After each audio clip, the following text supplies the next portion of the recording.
كوفلو جيت يندني ذا شوقين أبيقا جدكي لقوق وذي جميع لانه جهنم لقيو وذاخر جهنم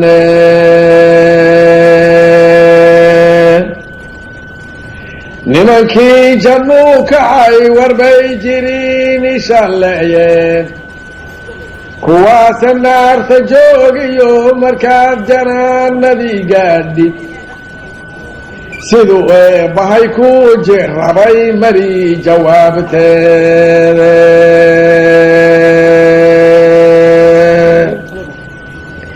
تراويش جكرار نقام الدين تاني يوشيركين دين جكتوير اربي دور برقع نقو جفيين دين إنجليز جبيو وحاكو دعي شعي بارود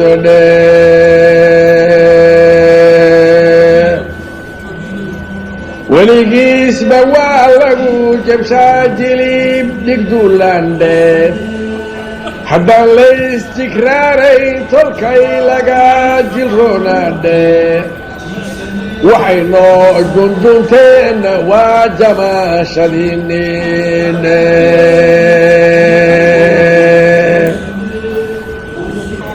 أريقنا جكري عيريش علي جاسين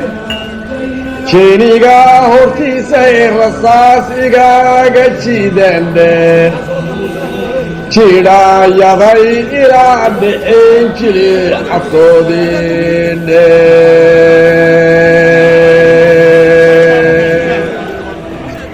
جلكيجي حطاري عملي زقع كفريين دي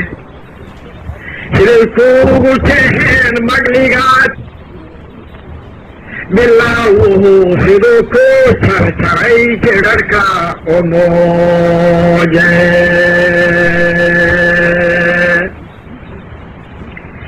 جيبات كايغا صوبحي نفلو تيسكا غارا واده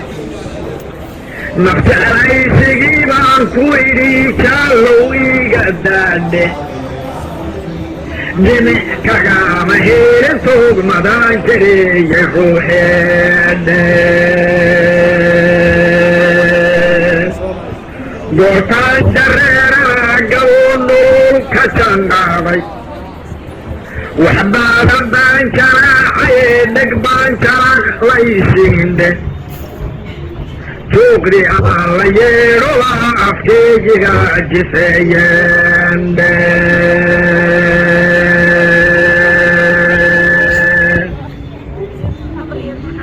تلتلي حبيبا وابني تيخور غيده كذا حبيبي ينو كروش لمنده مركي الرباط جوتلي أردو واحد سنتي وش أنا سوف نسمع حلقة من خلال هذه يقيم حلقة تاريخي مكتب فردوس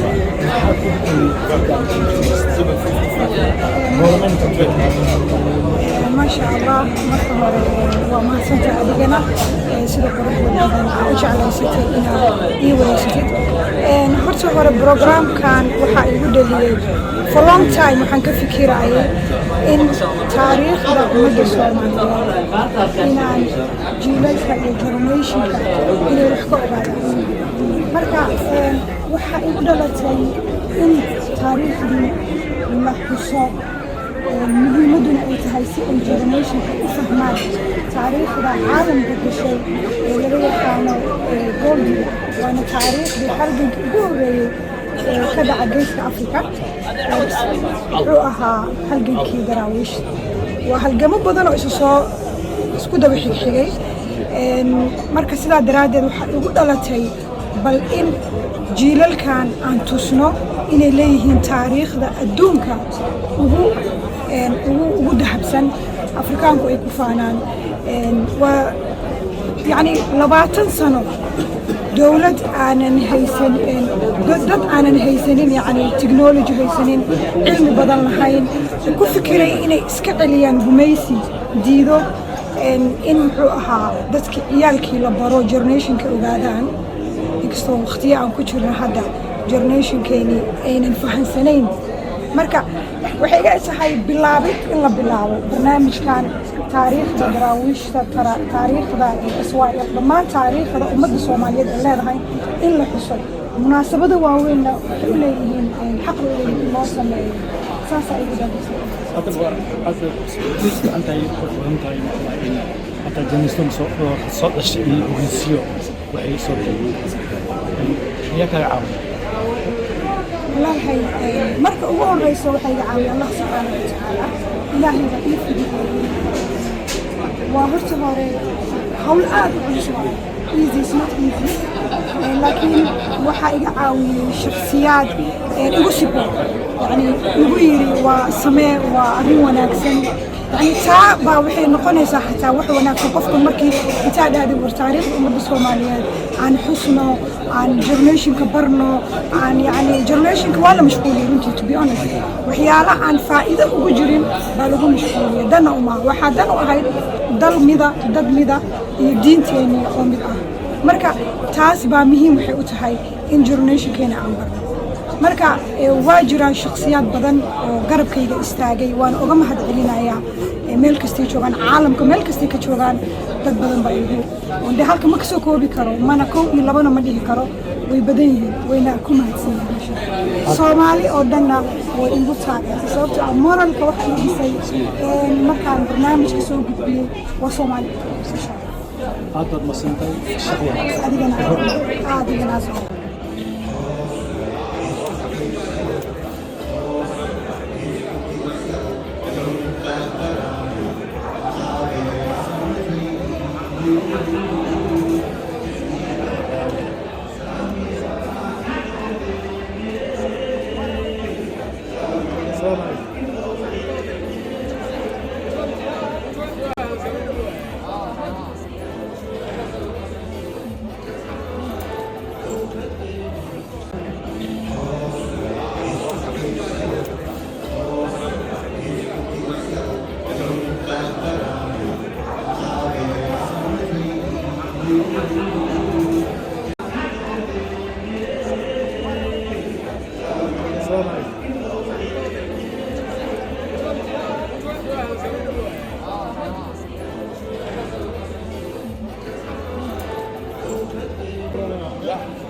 السلام عليكم ورحمة الله وبركاته عاوة هالكم وحن وجوجنا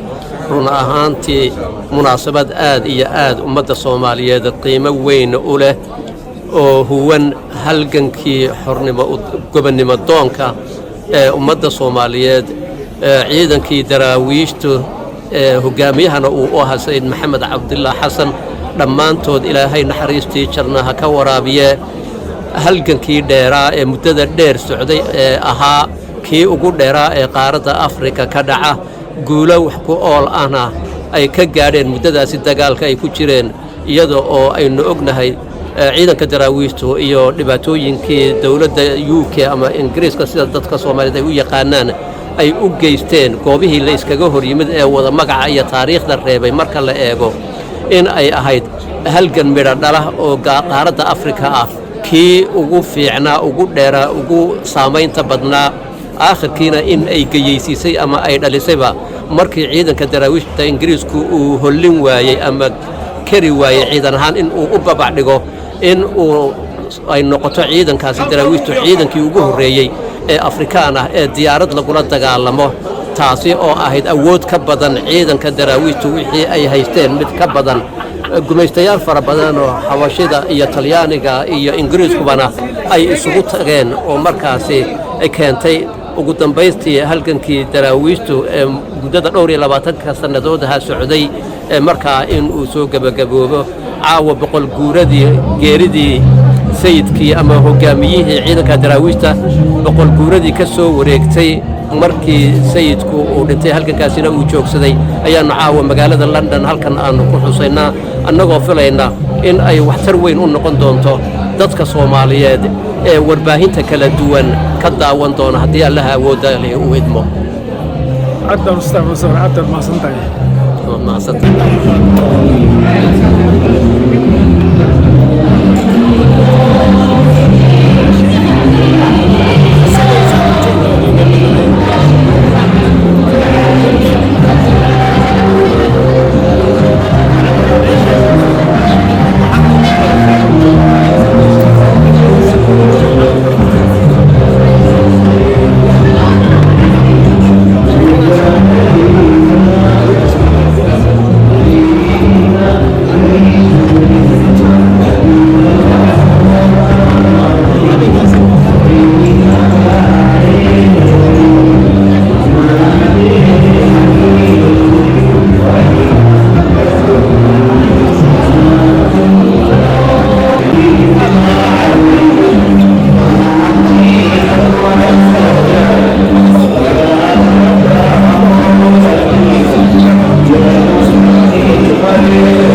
munaasabad ummadda Soomaaliyeed meel kasta oo ay joogto ay wada leedahay ayaynu caawa halkan isugu nimid runtii farxad aad iyo aad u ballaaran ayay ii tahay inaan caawa ka qayb galo maadaama ay tahay kolkii iigu horreysay xus intaan la eg oo lagu xusayo ciidankii daraawiishta gobonnimadoonkiisii iyo hogaamiyahoodii Sayid Maxamed Cabdillah Xasan dhammaantood ilaahay naxariistii janna allaha ka waraabiyo arrin ummadda Soomaaliyeed waajib qof walba ku ahayd ayay dhabarka u riteen oo qof waliba waxaa waajib ku ah haddii gumaysi dalkiisa iyo dadkiisa uu qabsado in uu la dagaalamo hase ahaatee in badan oo arrintaa aan ku dhaqaaqin ama aan u jeedin iyaga ayaa ka furtay aad iyo aad ayaanu ugu mahadinaynaa waa halgankii ugu dheeraa ee qaaradda Afrika run ahaantii ee lagula dagaalamo gumaystayaashii qaaradda Afrika u soo baratamay kuwii innaga nasiibka u yeeshay inay dhulkeenna qabsadaan dacar iyo dhulkaa baa la cabsiiyey wax aanay filayna bay kala kulmeen markaa caawa boqol guuradiisii waa halganku intuu socday ma aha waa markii halganku dhammaaday ilaa iyo imika halganku dhowr iyo 20 sannadood ayuu socday laakiin waa intuu halganku istaagay baa hadda boqol guuradiisii ay ku beegan tahay iyo geeridii hogaamiyahooda naxariista janna allaha siiye maadaama markaa aynu ku daaray oo cabaar aynu fadhinay way barnaamijkaan furanaynaa si rasmiyaynu u furanaynaa waxaan u yeedhayaa Dr. Sheekh Cabbaas Sheekh Cabdilatiif oo aayado qur'aan ah halkan inooga soo jeediyay waxoogaa qadara wacdiya oo aan dheerayn maadaama waqtigii intii hore aynu ka faa'iidaysan lahayd oo horey waqtigii uu cidla inoogaga dhammaaday falyatafadal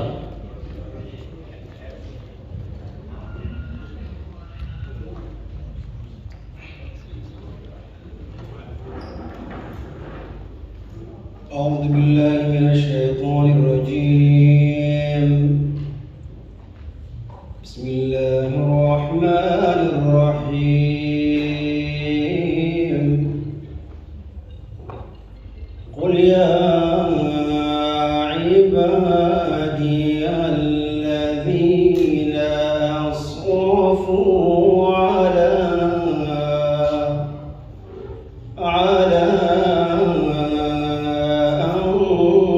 أنفسهم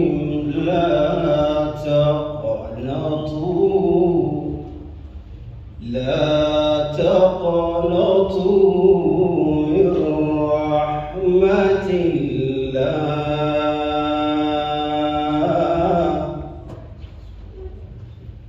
إن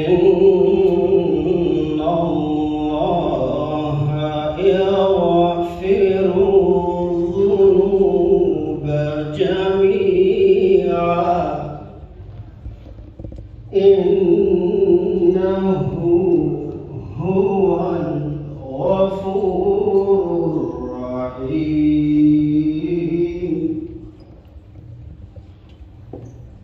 قل يا عبادي الذين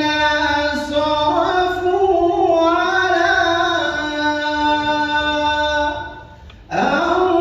أنفسهم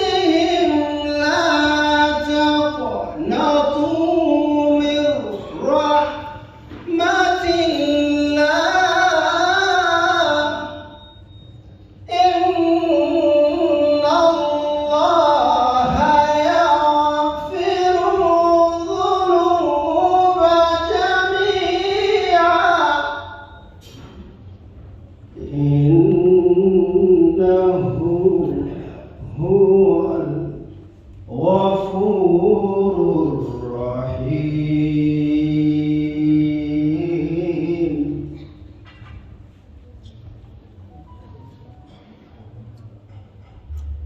صدق الله العظيم. بسم الله الرحمن الرحيم. الحمد لله رب العالمين، العاقبة للمتقين ولا عدوان إلا على الظالمين. أشهد أن لا إله إلا الله ولي الصالحين. لا إله إلا الله أفني بها عمري، لا إله إلا الله يغفر بها ذنبي، لا إله إلا الله أدخل بها قبري، لا إله إلا الله أرضى بها ربي. الله هو ربي لا أريد سواه. هو الذي خلقنا من نطفة وعلقة ومضغة فخلقه المضغة عظاما فكساه العظام لحما فتبارك الله أحسن الخالقين. الله هو الذي جعلنا من أمة محمد. الله هو الذي أرزقنا ولم يتركنا هملا. وأشهد أن نبينا وحبيبنا وعظيمنا وشفيعنا ونور القلب ودوائه ونور الأبصار وشفائه محمد طب القلوب سيدي يا أبا القاسم يا رسول الله. البدر دونك في حسن وفي شرف، والبحر دونك في خير وفي كرم. أخوك عيسى دعا ميتا فقام له، وأنت أحييت أجيالا من العجل. صلى الله عليه الله يا علم الهدى. أما بعد، إخواني وأخواتي، أولا سلام الله عليكم ورحمة الله وبركاته. بعد التحية سلام كذب مرة بين أيديكم ديري وعدك إن شاء الله سوق قابلنا وحن نفتي ذا وش وبعدك إذن شيء مركو قوريسا إلهي سبحانه وتعالى ويقول يا أيها الذين آمنوا اتقوا الله حق تقاته ولا تموتن إلا وأنتم مسلمون. وإلهي رسولك يسلم يوم إلهي كبقى بقي الدبا وإيك دليرها قبلها رجع انتم وسلام يا وعلى السلام عليكم. أمامتي دوري أمان الرحم بيقول حكون بحريني يعني يفهم مدوي معناه أما تبرم متعلي وأنا كباتي نقيس وشيء وشاف الكبد هاي أحمد علي أسكر كبد هاي وأنا ما تاريخ أحمد علي أسكر مثل اللوي أو أنا يوسف كان اللي بينا كله وحيتها هاي أحمد علي أسكر وحوها مثل يقولي وانت استوديو جاي بتعرف في رقم هذا وأنا مركز استوديو بحولي هيبت لوني مركز كوبوها رئيسا مركز يلا سيق أبوه هيبت لوني استوديو يدعي رمتي مركز تعالى هذا مدة صار تاريخنا هو هذا فلسطين ورنا مركز يا لما هاي يدمي عليه سكان موقتين جلال علي أنتي ولا جدي ورغم هو قرت بقر عثمان وشو جبات يعني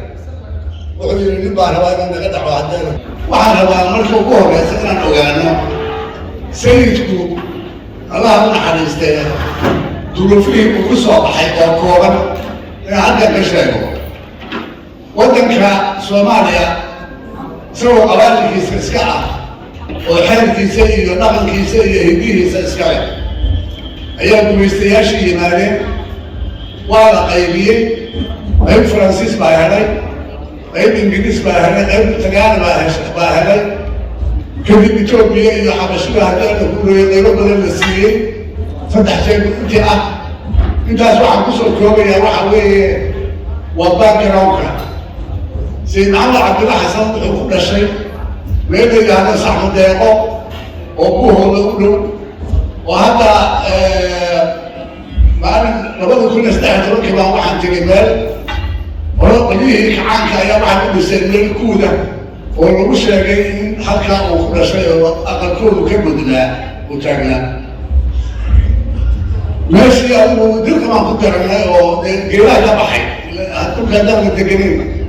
حول جرام على أي حال واحد الرموش جاي كل يسدين بقول يقتل يلحني dadka qaar waxay yiraahdaan kun iyo 865 labada number bay isku weydaanayaan laakiin anigu waxaan rajxayaa kun iyo 866 markii uu dhintayna wuxuu jiray madaxweyne 64 sano kaliya halkan kisriifku waxaad isweydiin la sidee ku bilowday لو بعض أيات يستمر كواسبير صغير ولادكم يولاد بدن وحلقها بركة حتى أي أهل مكة لو سنعيكم مغنايا مر صدح بالليل هذا مر بالليل هذا مر أفر بالليل هذا هل كانت محدثة وقاتل إجازة وحليل هذا ودريقوي كلاك قاطب وسالحين الشيخ سالحين بلاحظ هذا الكلام ليش من هذا الأمر بالإسلام على الكفافي وصوت عبالتو كو قنعي هذه أيانا شرتين من هو صور نقضي دور أخذ بعد عيبه من وحوي بكتب بالقرار المسيري إنجليز وحقوصه بالعشور مثل سوق العرب وهذا يدع عشور بحر عشور طبعا لا يقال الهندي يجي عصفها يا واحد صوروا دي مضى عشور واحد بحياة مبهين سجى موت واحد من عشرة البحر وحيلوا يعني نكتب تجوان كانوا كيلو وشاك ولا رجل أو باس وحقول ترى أنا بيلاقوا مثلا بالبركة سوى دقيقة في عشرة بلاد بحسين أنا بقول ولتين إنجليز كده هذا اللي بلاه اللي كمان ودي ممكن بقول يصيروا محلها عن كاس أيه هاي على راسي هاي الله في الخير ويارد الصوت جاي مساجد المتجمع هاسي وينا قولي بوكي شاتين قولي يلا قولي جواتي قول كاس القلب وها وكوكو سلي ولكو أنا مبالي حولي معها وبالبلاد ليه وكوكو سلي بحاول كل شيء المهم قولي ولي يقول الشغل الأورنجري من الأورنجري مالي أيوه قول الشغل قلت لفتي سيباتي قالوا يواجه جماعة أنا خدي النوبات متحفة لا صوبه لكمية أظن لكمية أنا يوم شاعر وأنا الله من حدثته حين بدنا أنا لكي ما نقول على النبي وشري دون عاو كان سقلبوها نعلى على كان واحد ما شاء الله حكيت لي وأنا نسي مش الكاثوليك oo Belgium qolada Faransiiska ku hadasha ciyaalkii oo ka soo baxay meel yahda qayb moole oo ku noqon doona ayuu la kulmay oo markaasuu yidhi mid buu yeero wuxuu yidhi yaa tahay waxaad yaa tahay mayso reer faadar waa baadariga oo magaca John baa la yidhahda aabbaha Cabdilaahi madaxuu gacanta saaray la gaalow taasina dhacday ahayd dacdada kale barbara ka qabsatay waxay ahayd masaajidkii markuu tegey walaadku wuxuu wax ka sheegay tubaakada waxaa la yidhahda sigaarka lacabaya iyo mid afka la gashada iyo tasaka laga oo yidhi waa xaaraan buu yidhi qaadkiina waxbuu ka sheegay wuxuu yidhi isna waa xaaraan nimankan barbara joogaana ma ay rabin wax ka khashkhasha ingiriiskii iyo ganacsiga u socday dowlihii hindiga ayaa socda dukaamadii baa furan oo waxba baa furan oo markaa walaadada qaadiliyadaan wax ka jecel meesha iska degan oo barwaaqadu taal waa jecel yihiin adigu waa lagu qoonsaday iyadina waa lagu qoonsaday waxaa la yidhi walaadkan waxaan la ogeyn oo la aqoon buu soo rogay oo keenay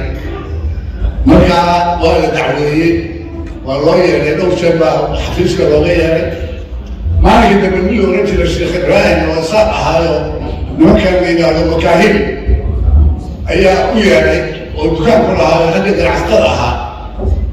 markaasuu yidhi walaadow waa ku garan weynee walaadada iyadii iyo adigu halkaan isku arko oo waxaad samaysaan wax la yidhaahdo munaadara waxaa weeye isxujaysi waxaa weeye su-aal iyo jawaab maxaa ka qabtaa haba arrintaas maxaa ka qabtaa adiguna ka qabtaa markaasaa la isu eegaya markaasaa garta la siinayaa kii sax munaadara la yidhahda carabiga halkan waa ma aqaan adigu waa dood walaada waxaa la keenay kuwa ugu waaweyn ah oo ka mid ahaa Sheekh Madar oo uu ka mid ahaa Sheekh Cabdillaahi Caluusi oo isaga sheekhiisii ahaa oo wax ka bartay marka hore intuu soo joogay meesha baa la isugu yimid su-aalaha la isweydiiyey caamadii waa fadhinaa culimo kale waa fadhinaa waxaa la yidhi Sheekh Cabdillaahi Caluusi baa yidhi oo Maxamedow sidiisku sheegaya soo anigu macallinkuma ahayn hay waa di ahayd hadda anaanku cilmi dhaanu yidhi macana dhegeysa aniga wax la wada wuxuu yidhi alla magaalada aad joogto oo la rogi waayey xag wax xumaday ma aragtaa yani xukuuma lagu hayo waaweyn wax lagu hayo wuxuu yidhi maxaa loogu hayo adaala joogay buu yidhi culamo ah oo oliyelah walaakii waa qaboobay markaas waxay kutusaysaa yani siduu siyaasi u ahaa maaragtay uga soo baxaysa tanaasulka hadiiba ah waa qodob intaasoo dhacdo ayaa laga yaabaa markii la isku daro inay ku keeneen ama ku dhaliyeen in uu xarakadan daraawiish la yidhahdo asaaso kadib ka yimid oo dee habkii dhulku ay ka tageen yimaadeen walaadadii xag baa haddaala kusoo ururtay hurufadhi iyo haddii ala meel la yidhaahdo qoryaweyn iyo oo ugu horreysay marka isugu yimaadaba wuxuu isagu markaa ka fakeraya ciidan ma ogeyn maalinkii dambe mid ingiriiska ka soo fakero ducaale xisi la yidhaahdo oo qori wata ayaa u yimid maandhow qoriga aan kaa galan uu ka galay waa qorigii ugu horreeyey oo uu hela markaa waa kun iyo 1899 arrintaas ardoofa ayay keentay ingiriiska iyo sayidka warqad baa ingiriisku soo diray qorigii isoo celi buu yiri qori kuuma alan buu yiri qori aan leedahay ma hayo nabade halkaas colaadda halkaasay ka bilaabatay si fiican loo bilaabay sababtu waxaa weeye dadka looga ogolay inay hubi u haystaan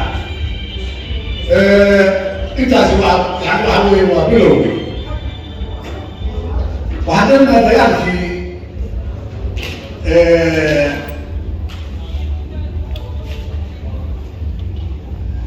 nimankii xagga ahaa oo ayaa ugu horreeyay ciidankii ugu horreeyey oo daraawiish noqdaa waxay ahaayeen xagkii meesha joogtay oo wax ka baranaysa culimo iyo dee culimada ahaa kow xiriiray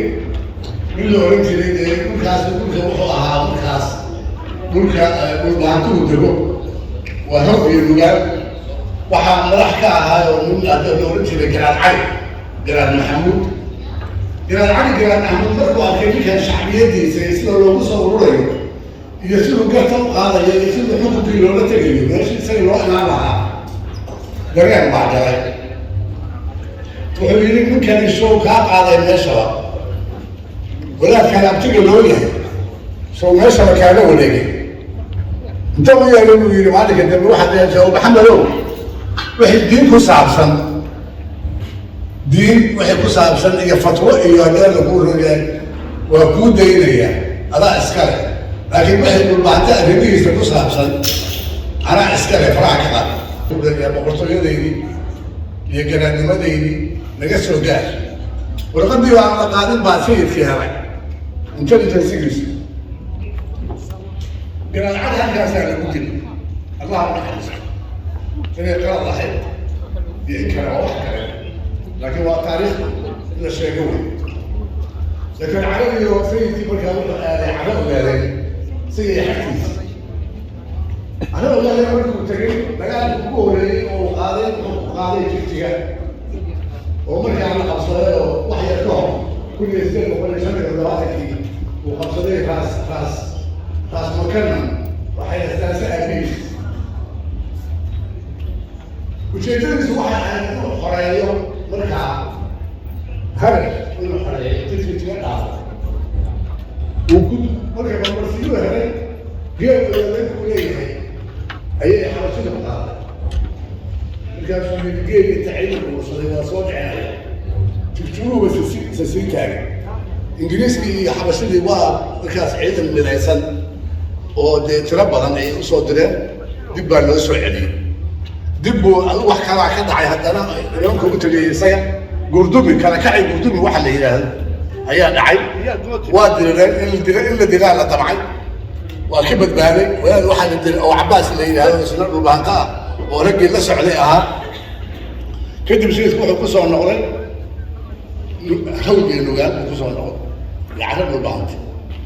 dagaalkii u horeeyey wuxuu ahaa markaa ingiriiska uu la galay buu noqday waxaa la yidhahdaa dadka taariikhda qoraa waxay yidhahdaan ingiriisku isagaa daandaansadee sayidku uma ujeedin marka hore ujeedadiisu xabashi bay ahayd iyo harar inuu xoreeyo calaa ay xaal harar maalintaasa ugu dambeysay kun iyo sagaal boqol dagaalkii ugu horeeyey ayuu ahaa wuxuu ahaa afbakaya kun iyo sagaal boqol iyo kowdii afbakayaa dhacay kun iyo sagaal boqol iyo labadii fardijan iyo beerdigaa dhacay kadib waxaa dhacay haddii alla kuleeya cagar weyne oo aad loogu jabay oo daraawiishta kuma jabin ay ku jabeen ingiriiska iyo ciidankii uu watay iyo gaala taabacii dadkii gaalada la socday oo ciidankii laga keenay hobyo iyo buuhoode iyo waxaa isaga yimid meesha la yidhahdo balbalaa saddex ciidan ayaa lagu soo bixiyey saddexda ciidan waxay sugeen meesha la yidhahdo cagar weyne oo galaadi iyo dhul u dhaxaysa muqdara halkaasaa lagu gumaa saraakiishii ingiriiska iyo hindigii iyo dadkii alaalweynka iyo yemyankii dadkii afrika laga soo ogeeyey waxaa ingiriisku wuxuu qalay waxay yidhahdeen yani the best the elite of the British Army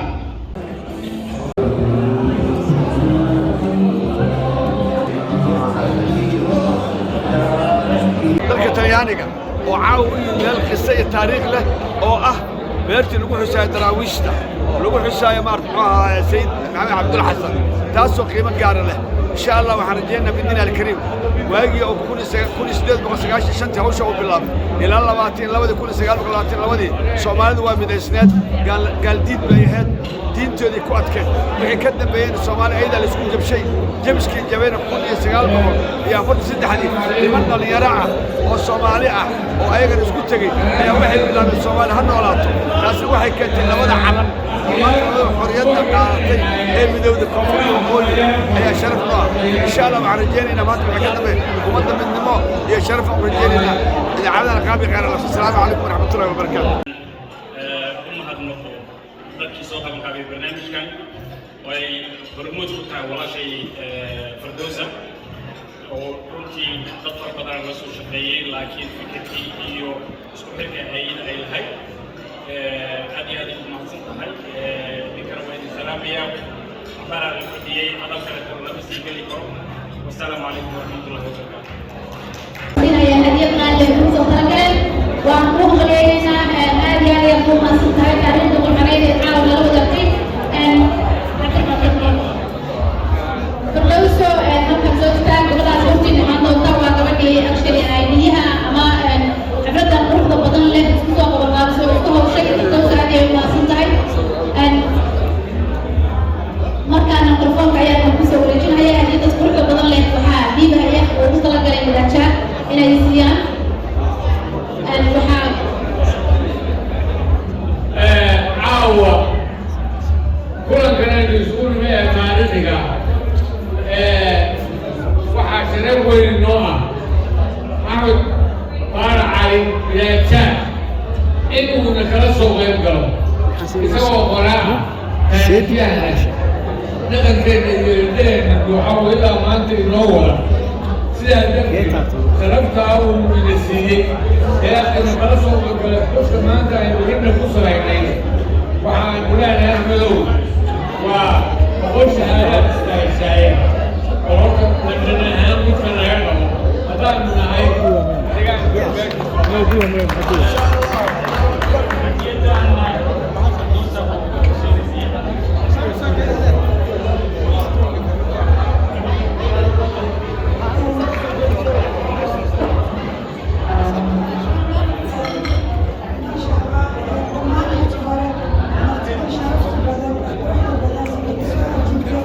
برنامج كان لسه قايل بشيء أربع دقيقة من الدنيا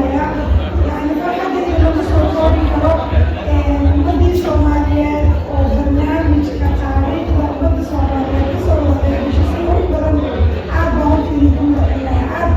والله المرة إمامي كروس عندنا ويوم متى أبوان أحمد فارق الرجاء من مدينة إن أواد مصيره سموتها وأنا بدأ علي وأنا رادي وأنا حافظي وأنا أروي تاريخ الأمة الصومالية مركب وأنا كم بدأ هنا على السينما وأنا بدرسين أروي إن شاء الله.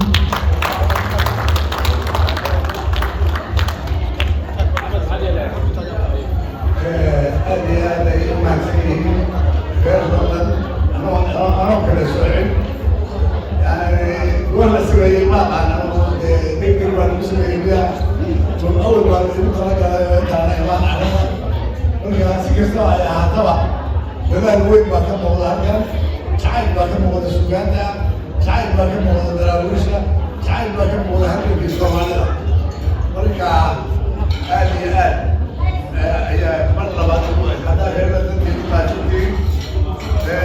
حسب ما أنا وحي الجاهل أو طبيعة صوب حياة هذا هو داير ما هذا صوب حياة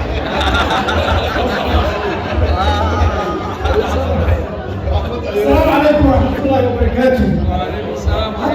حتى لو بروح كده يستاهل نفسي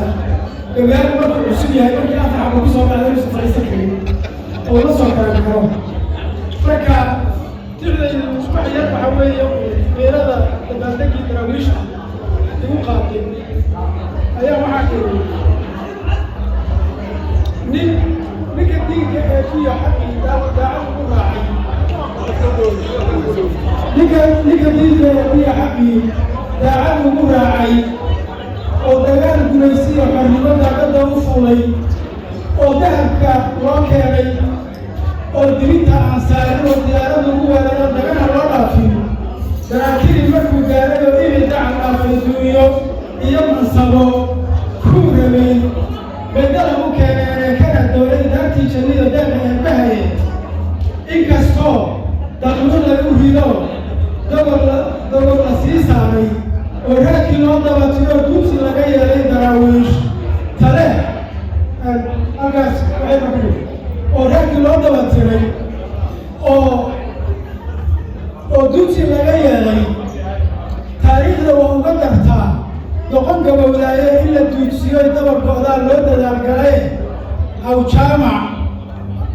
oo jaamac dooliya nugaal gabay wuxuu duubay dabkuu shiday idaajaa markuu geliyey diiwaanka sooyaal dareenkuuna faray waa difaac qarani macna sooyaal waa sii kala xola jira sooyaal dareenkuuna faray waa difaac qarani daraawiish taraxiya haddii daadood laga cayshay daakiradii boqolaad wakaa loo dabaaldegay ee siduu qaasim doonayey daabdaabad loo xiray ee duca iyo ammaan baan u diray duulka noo kacay ee mar haddaan darwiishkii gablaamin daa'ina humaade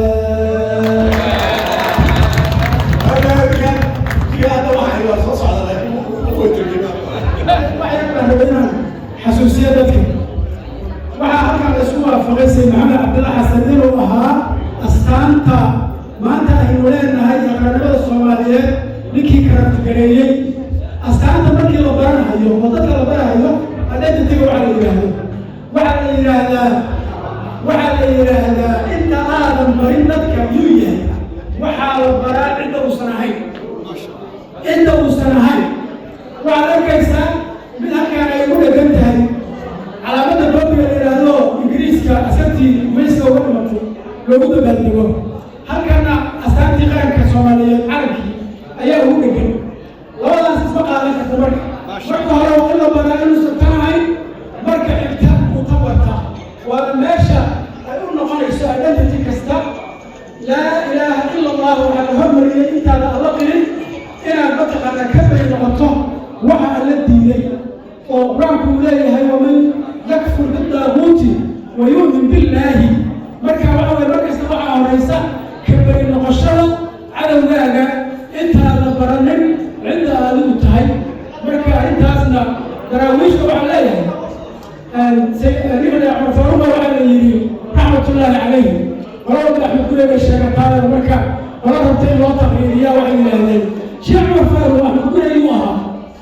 markaasuu yidhi axmed gurey ciddii dhashay maanta laga rabaa inay dhashuuyo maanta uga baahi badana marka darwiishkii maanta la rabaa gabdhihii inay diidaan carabseed iyo mataqaanaa gabdhihii caligeri maanta la rabaa inay darwiishka galaan marka wasalaamu calaykum waraxmatullaahi wabarakaatu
के भी बनाई